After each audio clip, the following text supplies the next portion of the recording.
नमस्कार सभी विद्यार्थियों का हार्दिक स्वागत। आयुक्तालय कॉलेज शिक्षा राजस्थान जयपुर द्वारा विभिन्न छात्रवृत्तियों के लिए ऑफलाइन आवेदन आमंत्रित किए गए हैं और सत्र जो रहेगा वो 2021-22 का रहेगा। तो इन छात्रवृत्तियों के बारे में अगर हम जानकारी प्राप्त करें तो जो विद्यार्थी हैं अध्ययनरत छात्र छात्राएं उनसे सत्र 2021-22 हेतु छात्रवृत्ति के लिए ऑफलाइन आवेदन पत्र आमंत्रित किए गए हैं।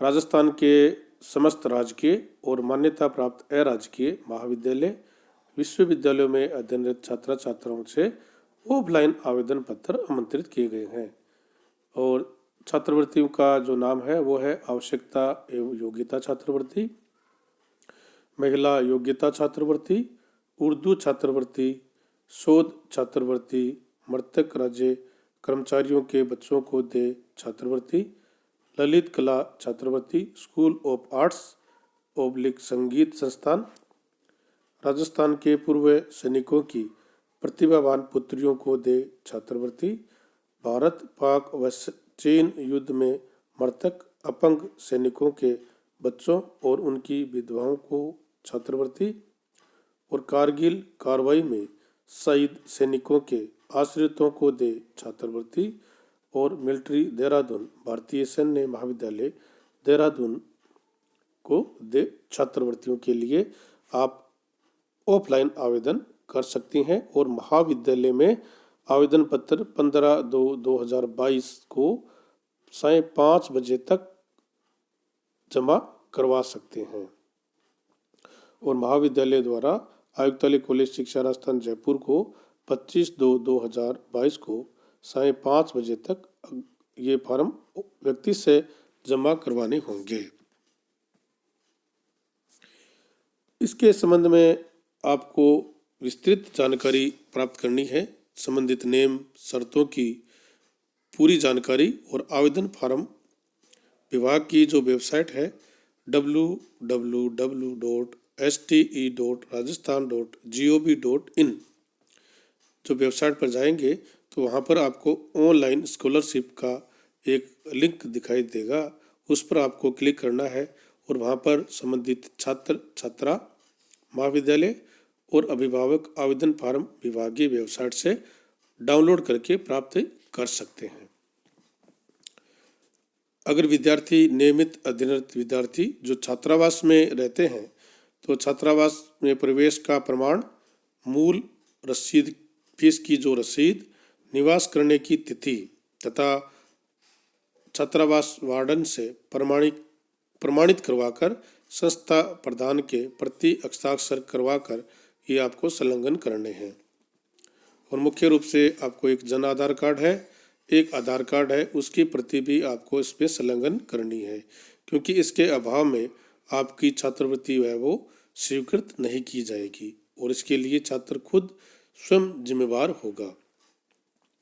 संस्था प्रधान संपूर्ण आवेदन फॉर्म की पूरी जांच करेंगे और छात्र छात्राओं द्वारा आवेदन पत्र में कोई भी कॉलम खाली नहीं छोड़ा गया है और अपूर्ण और मिथ्या कोई जानकारी नहीं दी गई है।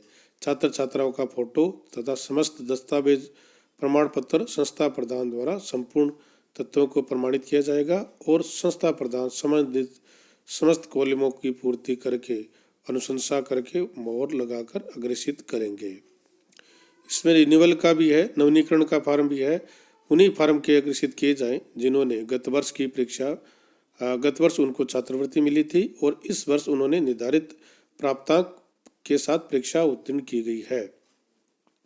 यदि विद्यार्थी आवेदक जो विद्यार्थी है शिक्षण संस्था का प्रधान इस बात का विशेष रूप से ध्यान रखे कि आवेदन पत्र पूर्ण रूप से भरा हुआ हो तथा आवश्यक दस्तावेज के साथ निर्धारित तिथि तक आयुक्तालय के व्यक्ति से जमा करवाएंगे क्योंकि निर्धारित तिथि के बाद अगर कोई आवेदन प्राप्त होता है तो उस पर कोई विचार नहीं किया जाएगा। इसके संबंध में विभाग द्वारा एक पत्र भी जारी किया गया है, उसको आप विभाग की वेबसाइट पर देख सकते हैं और उनको एक एक्सेल शीट दी गई है जिसमें समस्त कॉलमों की पूर्ति करते हुए ये फॉर्म सॉफ्ट कॉपी पे अनिवार्य रूप से आवेदन पत्रों के साथ प्रेषित करने हैं।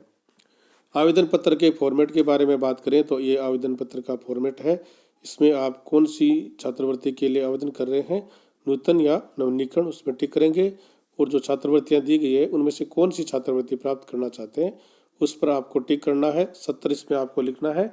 और उसके बाद में आपकी आती है व्यक्तिगत जानकारी, जिसमें विद्यार्थी का नाम है, पिता का, पति का नाम है, महिला पुरुष या अन्य में जो भी संबंधित हो उस पर टिक करेंगे।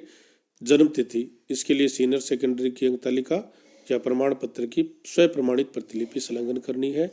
श्रेणी कौन सी है, जैसे जनरल है, SC है, ST है, OBC है और MBC या अल्पसंख्यक है, इसका भी प्रमाण पत्र आपको सक्षम अधिकारी द्वारा जारी प्रमाण पत्र संलग्न करना है।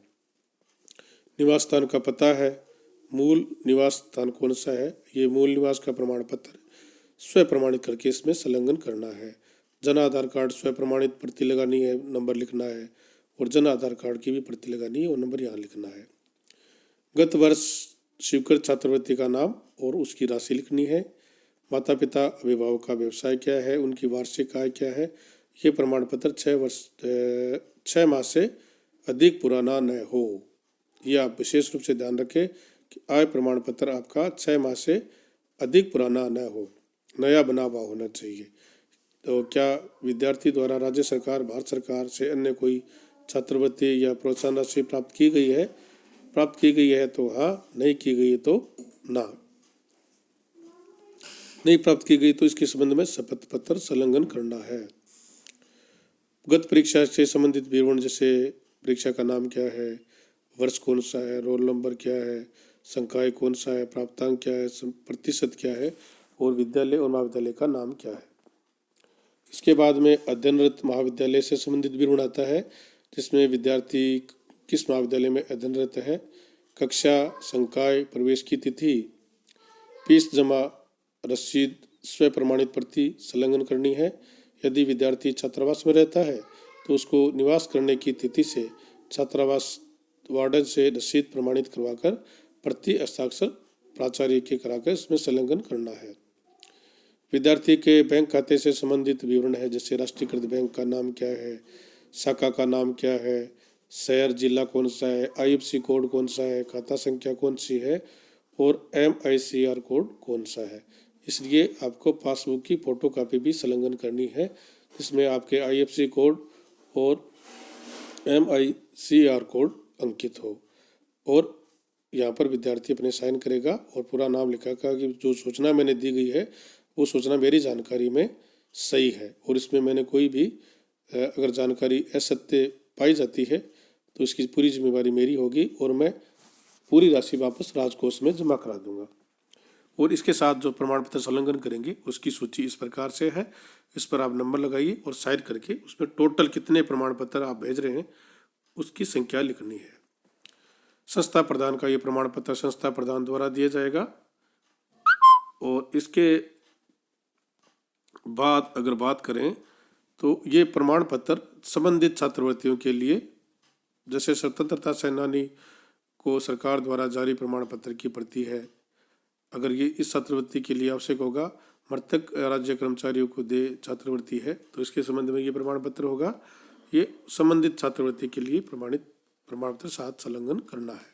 कारगिल कार्रवाई में सैनिक जो शहीद सैनिक हैं उनके आश्रितों को छात्रवृत्ति है। राज्य के पूर्व सैनिकों की प्रतिभावान पुत्रियों को दे छात्रवृत्ति है। स्वतंत्रता सेनानियों के बच्चों, पोतों, पोतियों को दे छात्रवृत्ति है और मृतक राज्य कर्मचारियों को दे छात्रवृत्ति है। तो ये प्रमाण पत्र आपको जिला सैनिक कल्याण अधिकारी द्वारा प्रमाणित करवाकर साथ संलग्न करना होगा। आप सभी विद्यार्थियों का बहुत बहुत धन्यवाद। और आप आवेदन जब भी करें साथ बैठ के आवेदन करें। जो भी सूचना भरी जा रही है उसको आप पूरा खुद चेक करके साइन करें, कोई भी मिथ्या जानकारी इसमें न दें। आप सभी विद्यार्थियों का, छात्र छात्राओं का बहुत बहुत धन्यवाद। Thank you.